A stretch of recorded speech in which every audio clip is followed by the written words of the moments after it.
What's up, everyone? Welcome back. Today I'm going to be doing something very special. I'm going to be breaking down the top 12 or so decks in the modern format for Magic the Gathering. So in order to do this, I'm using the site mtggoldfish.com, which is an awesome site. Definitely check them out. They're very good for keeping up with prices on decks, checking out the top few decks in a format, finding rogue individual lists, and all kinds of good stuff. So definitely check them out. Again, that's what I will be using today. So the modern format for Magic is definitely its most open, varied format. There's a lot of room for creativity. There's a lot of very well-established decks. And even if you're playing maybe the 20th most popular deck, you can always be very competitive. And you could also bring something no one's ever seen and still be very competitive if you get the right matchups on the right day. Or also if you have the right sideboard cards for whatever you end up playing on that day. So without further ado, the currently most popular deck according to Goldfish, and basically they aggregate online tournaments for Magic Online, as well as bigger tournaments like Grand Prix, as well as invitationals and I guess medium to large tournaments at individual stores. So the current top dog according to the data here is Affinity. This has been a deck that's been in Modern forever. It has always been highly competitive. Some people have screamed for bannings to happen, but they just never really seem to, aside from the initial bannings in Modern where the artifact lands were banned, which were basically equivalent to, mountain, plains, forest, etc., except there were also artifacts in their type, which would be insane in Affinity or Robots, however you want to call this deck. So this deck is a very artifact-based deck. Kind of revolves, the main, most powerful card is probably Cranial Plating, which gives an equipped creature that you put onto +1 attack for each artifact you control. So it's very, very scary, as the deck just plays a bunch of silly, cheap and or free creatures, such as Memnite, which is free, or Ornithopter, which is the scariest 0/2 flyer in existence. But again, yeah, this deck has been around forever. It's very powerful. Game 1, it's extremely powerful.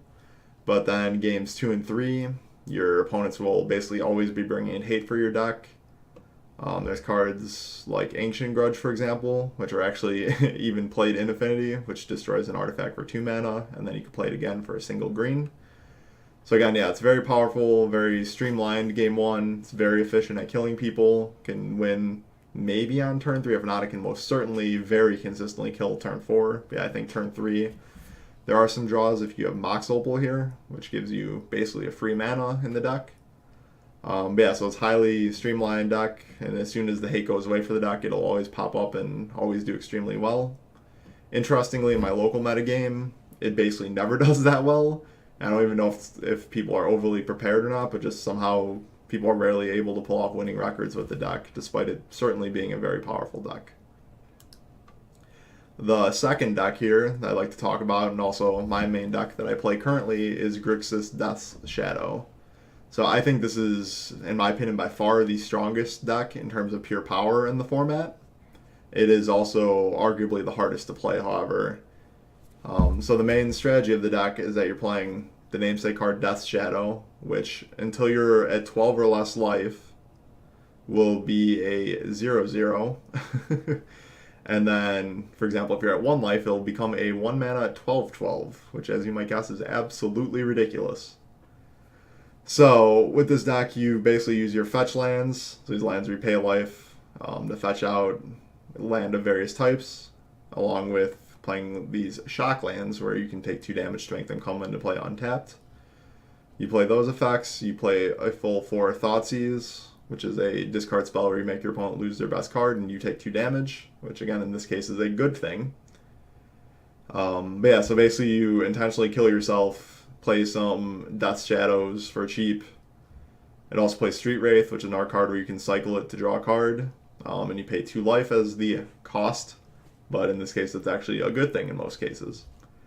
So yeah, I think this deck is it's extremely synergistic amongst itself. As you can see here, like, the expensive cards all have Delve, so for every card in your graveyard, the cost of these spells is reduced by 1. So you play Gurmag Angler or Tasigur. The other cards in the deck almost all cost 1 mana, or there's a few that cost 2 here, and they're basically best-in-class spells. But so because your mana costs are so low, this deck can actually keep sketchy one-landers, or one-landers that would be sketchy for any other deck, and be very safe in keeping such hands. It also plays the best cantrips, so it plays Thought Scour, it plays Serum Visions, it plays Opt.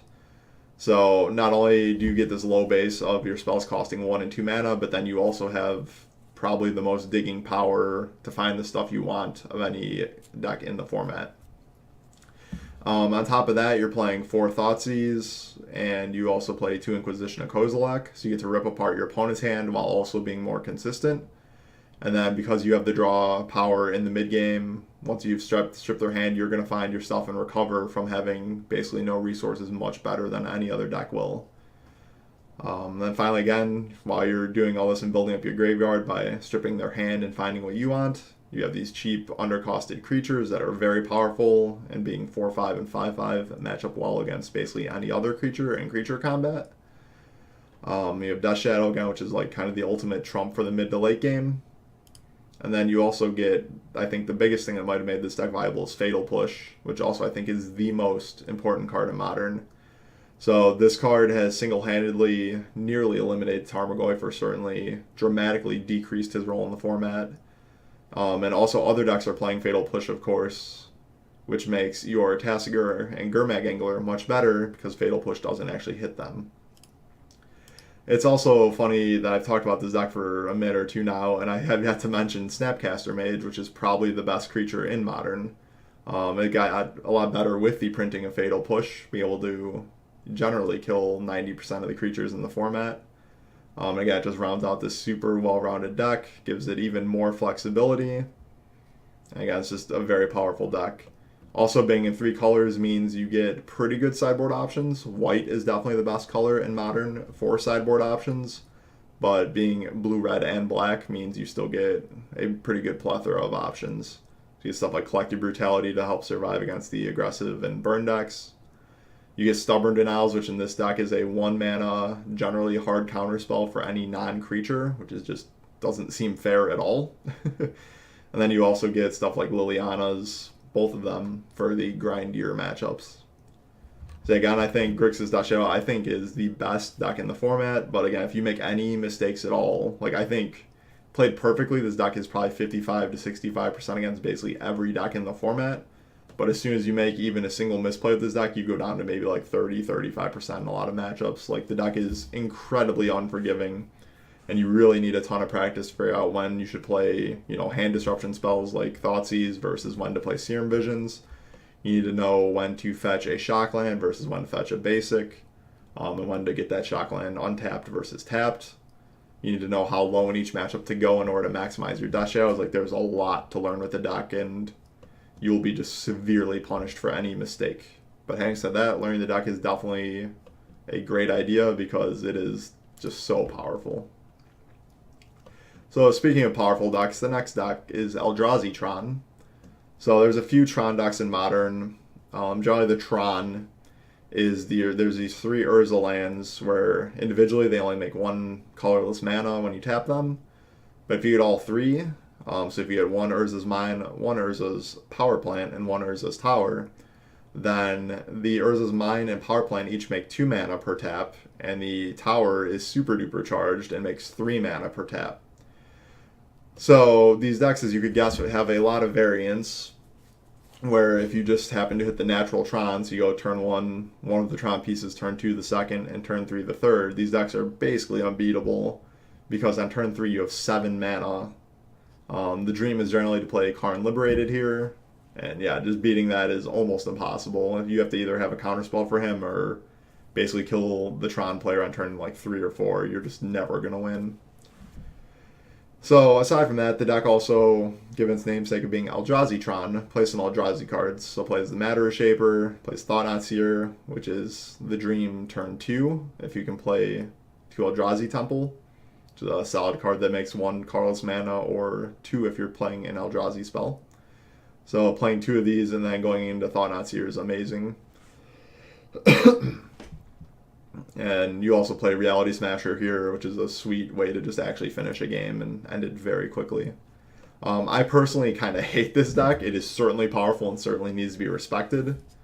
But the variance in whether you hit Urza's Mine, Power Plant, and Tower or not is very extreme. And over the course of a long tournament, will definitely catch up to you because you're just simply, unless you're the luckiest man in the world, you're not going to consistently hit that over, say, 14 rounds. This is, however, an amazing, amazing deck for a local tournament where if you're playing 3 to 4 or 5 rounds, you can get lucky and just hit the Tron when you need it, and you're just going to steamroll people. The other very cool signature card with this deck, it doesn't work in many decks, but is absolutely perfect for this deck, is Chalice of the Void. So generally, most modern decks are highly tuned, play a ton of 1 and 2 drops, especially your Death Shadow type of decks. But so Chalice of the Void you play for 1 generally, and it'll shut down all of your opponent's 1 drops. So frequently this can strand 3, 4 cards in their hand, and when you do that, it's just going to give the Eldrazi deck so much time to find the Tron, start even legitimately casting Thought-Knot Seer on turn 3 or 4 if you have an Eldrazi Temple.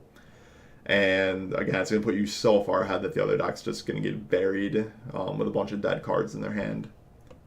So again, overall, I think Eldrazi Tron is definitely a strong deck to be respected. Not my favorite, but it's definitely a force in the metagame and something you have to be prepared to play against. So continuing on, we have Jeskai Control here. Jeskai has been a deck forever in Modern, literally since the inception of the format, that has been very similar and hasn't changed that much until recently. And until recently, I feel like it has not been that strong a deck. But with the newest iteration, I think it is definitely deserving of its 4th place spot currently. So the main new innovation is playing Geist of St. Traft, which makes the deck much more aggressive. So yeah, Geist is a 2/2 hexproof, so your opponent can't target it with any spells. And then when it attacks, you also get a 4/4 Flying Angel attacking. So if you're playing a deck like Death Shadow, this card is very, very difficult to beat, seeing as Death Shadow doesn't have any counter spells that hit creatures. And at least in Game 1 and most of the times in Games 2 and 3, you're not going to really have many, if any, spells that can just straight up remove the Geist. So I think that innovation, as well as playing Spell Queller, which is a relatively new printing that keeps your opponent on the back foot, is really good for the Jeskai strategy. They have always also played a bunch of burn spells and just removal in general, so it's very hard to aggressively rush them down. They have the best permission spell in Cryptic Command, which I guess playing 4 is the new innovation. Generally, in the past, they played 2 or 3. But yeah, not only do they have 4 Cryptic Command, but they also have the 4 Snapcaster Mages to flash them back as well. So they virtually have 8 Cryptic Commands, which is certainly among the best things you could be doing in the late game in Modern. So aside from that, not too much more to say about the Jeskai deck. Like I said, it's just got some new tools with Geist and Spell Queller, so it's a little more aggressive than it's been in the past. These burn spells are cool because they can be double up as either a way to finish the game or a way to survive early on in the game versus aggressive strategies. Jeskai is also very cool because you get white, which is the best sideboard color in Modern, although this particular list isn't actually playing that many white sideboard cards. But generally, you get stuff like Stony Silence to shut down artifacts against Affinity. Be sweet and play some stuff like Celestial Purge here, stuff like Timely Reinforcements against Burn. There's Rest in Peace versus the Graveyard strategies. So generally, white has anything you want to handle covered and allows you to be very flexible with beating whatever you want to, given your current metagame. So continuing on, we have another exciting deck that's been kind of around forever, but only recently has come to the tip top of the format. We have Blue-Red Giftstorm. So this is a very unfair combo deck. It used to be the best deck in the format with a card called Seething Song, which is a 3-mana spell that generates 5 mana, so you basically net 2 mana. That card got banned, and this deck kind of went into hiding. It saw some fringe play by people like John Finkel, arguably the best Magic player of all time. But for most people, the deck kind of just went into hiding. So recently, what changed all this is Boral, Chief of Compliance here. So traditionally, the deck has had Goblin Electromancer, which reduces the cost of instants and sorceries by 1. So essentially, in one turn, you play him, and then you play cards like Manamorphose, which normally you pay 2 mana to get 2 mana, but when you have Goblin Electromancer, makes it so you pay 1 mana to get 2 mana, so netting 1 mana. You have Pyrotic Ritual, which normally nets 1 mana, but with a Electromancer gives you 2. And then stuff like Gifts Ungiven, which costs 4 normally, then it becomes 3, etc. Past in Flames to get your graveyard back and play everything again. So when you had 4 Electromancers before, the deck was reasonable, but giving that same effect as another, you play another 4 copies of your deck for a total of 8, just totally made this deck go from good to just amazing. Because now all your opponent's removal that would normally be dead before, so your Path to Exiles and Lightning Bolts traditionally, now those get very stretched, because before they would always hit just Electromancer would die, and if it didn't, then the Storm player wins the game. Whereas now that you have 8 of the same effect, it becomes much harder for your opponent to have 2 or 3 removal spells that it would take in the average game to keep the Storm player off of their important creatures. So this deck is also kind of similar to Affinity in that it's kind of a glass cannon. Like if your opponent has hate, especially games 2 and 3, it's going to become much harder for you to win. The deck is also a little bit soft versus your Thoughtseizes and your Inquisition of Kozileks. But overall, the deck can certainly fight through that hate, and it's definitely a deck similar to Death Shadow, where putting in a lot of repetitions and getting a lot of practice with this deck will very much be rewarded, and you will definitely see your game and match win percentages go up dramatically as you get more and more seasoned and practice with the deck. One other cool thing about this deck is the sideboard tech of Blood Moon. If you know about the deck, you certainly know it's very standard for them to have. But nevertheless, playing a really solid mana base for the deck and then bringing in 3 Blood Moons from the side versus most of Modern is very effective. Since the mana base in Modern, probably something like 90+% of the lands are non-basic lands. And when the Storm player plays their Blood Moon, that means your opponent has a bunch of mountains, as does the Storm player, but their mana base is perfectly built to accommodate that. So next up, we have probably the newest deck that's kind of taken over and become a main staple in Modern. We have the Humans deck. So this deck is really, really cool. It's basically a 5-color mana base, so it kind of does whatever it wants. So it plays Ancient Ziggurat. It plays Cavern of Souls, which, as long as you're playing Humans, can make any of the 5 colors of mana. It gets to play Horizon Canopy, which is cool because it makes green or white, and then you could also sacrifice it late game to draw an additional card. And then the new printing that made this really tick is Unclaimed Territory, which again is kind of like a hybrid of Ziggurat and Cavern, and that as long as you're casting Humans, you have 5 colors of mana. So this deck's really cool. It can get super aggressive starts with Champion of the Parish and Noble Hierarch, 2 of the best 1-drops. It gets this new card, Kitesail Freebooter, which is a really good disruptive spell, and also a human, even a pirate, which is pretty hype. It's got Meddling Mage, which lets it beat cards that it can't normally ever beat, or that would be super duper bad for this type of aggressive creature strategy, where you're just like, oh, I hope they don't have the Supreme Verdict or the Wrath of God or the Damnation. Well, with Meddling Mage, you name that card, and then they can't play that. So that's really good. It's got Thalia to disrupt people off their mana. It's got Mantis Rider as a very aggressive, flying creature to just kill people and end the game. It's got Reflector Mage for keeping people off their board. So yeah, overall, I have not played with or against this deck as much as I would really like to, but I am very impressed by the deck building showcased here. It's also very cool because as the metagame changes, this deck can certainly adapt, because again, you have access to any human in any color that has ever been printed in the history of Magic. And Wizards of the Coast also tends to make a lot of really good creatures humans, so it's a deck that will certainly gain more tools as more cards are printed over time. One other funny thing to notice that the sideboard is just super, super wacky. So in this case, it's got literally, I believe, 13 humans and then 2 dismembers. So it's just pretty cool to see the cool innovative solutions people are coming up with in order to play humans and get around the troublesome matchups. Continuing on, we have the very traditional strategy of Burn. I think Burn in Modern is much, much, much better than people give it credit for. This deck, I think, is pretty much always strong, except during Eldrazi Winter, where it was utterly atrocious. But that's because Eldrazi were busted, not because Burn is bad.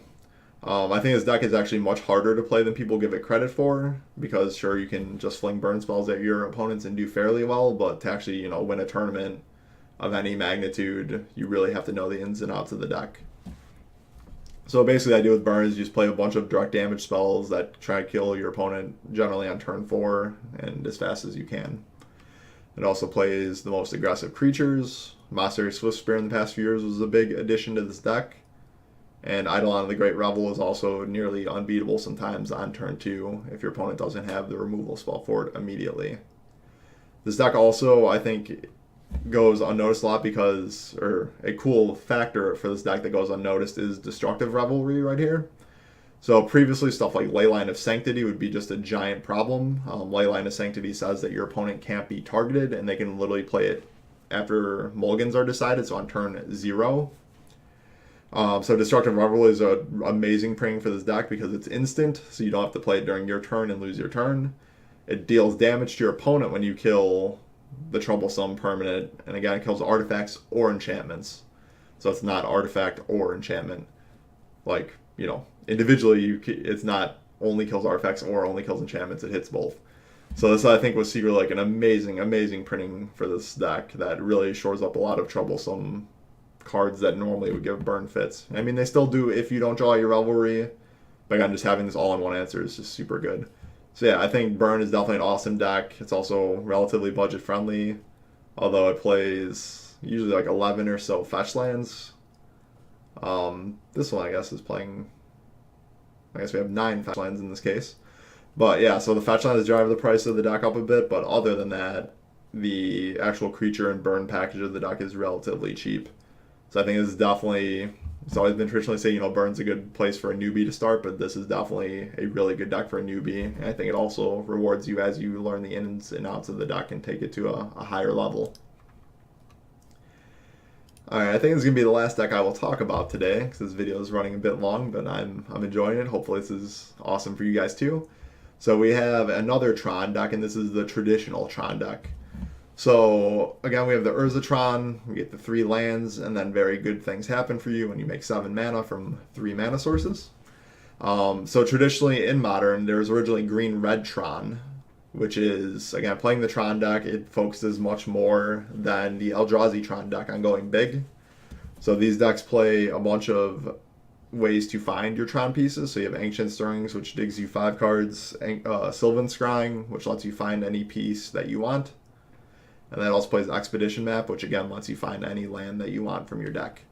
So originally these decks were green-red to play Pyroclasm and occasionally Lightning Bolt to wipe away your opponent's problematic aggressive early creatures. But lately these decks have shifted to either being mono-green or more frequently now green-black. So in this case, this is just a mono-green one actually. So obviously these are a little more basic. They generally play some Eldrazi like Thought-Knot Seer. And again, the overall strategy for this deck is to just go very big. So you play like a big Walking Ballista. You can play big nasty stuff like Wormcoil Engine, which is an absolute nightmare for most of like the 3-color mid-range or control decks. You play stuff like World Breaker to blow up artifacts, enchantments, or lands and just be a huge body. You play crazy endgame cards like Ulamog, the Ceaseless Hunger. And even if you're going really deep, Emrakul, the Promised End. Although mostly colored Trons don't play this. So similar to Eldrazi Tron, your goal with this deck is to turn 3 Karn. And these traditional older Trons are much more all in on trying to achieve that plan than the Eldrazi Tron decks are. So generally, yeah, you want to hit turn 3 Karn. Again, if you have this card on turn 3, like your opponent's almost never winning the game. This is not going to happen for them. You also have the backup plan here of Ugin, who costs 8. So turn 4 is the earliest you can play him, but he's also amazing with his -X ability to exile X permanents, and also hits only colored permanents. So given the Tron decks, basically every card in the deck is a colorless permanent, Ugin works particularly well in the deck. It also features All Is Dust, which again makes everyone sacrifice all colored permanents they control. So again, that is a one-sided board wipe effect. Also conveniently at 7 mana, so in theory you can play it on turn 3 if your opponent had an incredibly blistering start. So going to look, like I said, there's mono green Tron, there's green black Tron lately too. So black is for Fatal Push, again the definitely best removal spell in the format, although it is absolutely worthless against the traditional Tron decks like we're looking at right now. And that can also play, discard spells like Thoughtseize. It plays Collective Brutality, which is the main perk of black, which of course is really good versus your burn decks and your aggressive decks. I really like that this deck plays good old standard all-star Thragtusk in the sideboard. Again, this is just like a nightmare for any kind of mid-range or aggressive deck, because as he comes into play, you gain 5 life as the Tron player, and your opponent has a 5/3 to deal with, and then you also get a 3/3 even if the Thragtusk eats a Path to Exile. So again, the Tron deck just presents a lot of nightmare cards for your opponents that are really hard to deal with, but it is susceptible to either just pure combo decks just who don't care about interacting with Tron, as well as just incredibly aggressive starts from stuff like the Burn deck. So yes, this is the top 8 decks as in terms of most played and generally best performing decks according to MTG Goldfish. You'll definitely, if you're playing any modern tournament, should be prepared and have a plan versus all of these decks, as hard as that might be, because most of them attack on very different angles. Yeah, I think Modern is definitely a great format. It's in a very good place. I do think Death Shadow is very, very good and maybe a little too good, but given the incredible difficulty with playing the deck and how badly an inexperienced player will do, I think it's currently okay. So let me know in the comments if this was helpful for you guys, if you want to see more videos like this, and let me know maybe what your favorite format of Magic is. Thanks for tuning in. I know this was definitely a longer video. Wanted to try just talking in depth about this, so thanks for watching again. Have a good one. Bye.